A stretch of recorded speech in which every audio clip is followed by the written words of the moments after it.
Hello दोस्तों, स्वागत है आपका A to Z स्टोरीज पर। हमारे साथ जुड़े रहने के लिए हमें सब्सक्राइब कीजिए, बेल आइकन को ज़रूर दबाइए। आज हम बात करने जा रहे हैं, एक ऐसे सूफी फ़कीर थे, अपने हुजरे में बैठे हैं। वहाँ पे कुछ उनके प्रेमी आए और एक ऐसा था जो अहंकार से लथपथ, और उसके हर जगह झगड़े होते थे क्योंकि उसमें अहंकार था, जिसकी वजह से उसे काफी नुकसान भी झेलना पड़ा क्योंकि होमे नहीं जाती थी उसके अंदर से। तो एक ने पूछा कि बाबा कि हमें कुछ बताइए कि जीवन में हम सफल कैसे हो पाएंगे, जीवन में हम सफल कैसे हो पाएंगे। तो वो फकीर बोले कि मैं तुमसे महाभारत के समय की एक बात कहूंगा कि कुरुक्षेत्र में जब भीष्म पितामह का अंत वक्त आया, जब वो शरशैया पर पड़े हुए थे,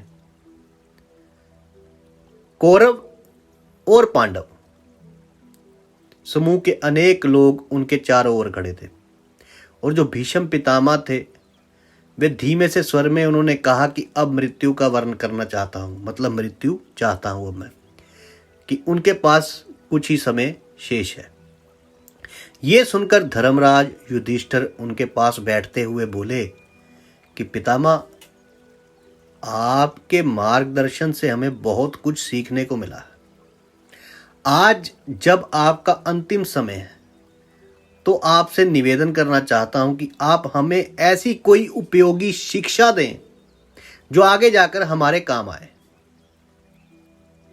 तो भीष्म पितामह ने कहा, आज मैं तुम्हें नदी की एक छोटी कहानी सुनाता हूं जिसमें जीवन का सार छिपा है। एक दिन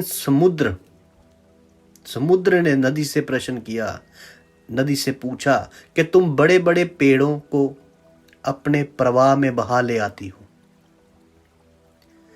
पर ऐसा क्या कारण है कि नन्ही घासों, कोमल बेलों को तुम अपने साथ नहीं ला पाती। समुद्र की बात सुनकर नदी मुस्कुराती हुई बोली कि जब जब मेरे पानी का बहाव तेज आता है, विश्व विकराट रूप ले लेती है ना कई बार गंगा मैया भी, तो तब तब नरम बेलें जो होती है, घास के तिनके और नरम पौधे झुक जाते हैं। वृक्ष जो दरख्त है वो अपनी कठोरता के कारण झुकने को तैयार नहीं होता। वे अहंकार के कारण सीधे खड़े रहते हैं, और तो जानते ही हैं कि विनम्रता के आगे हमेशा अहंकार जो है परास्त हो जाता है। विनम्रता के आगे अहंकार का अंत हो जाता है। नदी के जवाब से समुद्र संतुष्ट हो गया, और ये कहानी भीष्म पितामह ने उनको सुनाई और कहा कि इस कहानी में तुम्हें समझ आया कि विनम्र होना चाहिए, विनम्र रहते हुए ही जीवन में आगे बढ़ना चाहिए। क्योंकि जो व्यक्ति जिंदगी में विनम्र होता है उसके ना तो किसी से झगड़े होते हैं, और झगड़े नहीं होंगे तो दिमाग ठंडा रहेगा, दिमाग ठंडा है तो मन शांत है, दिमाग शांत है तो मन की शक्ति बढ़ेगी।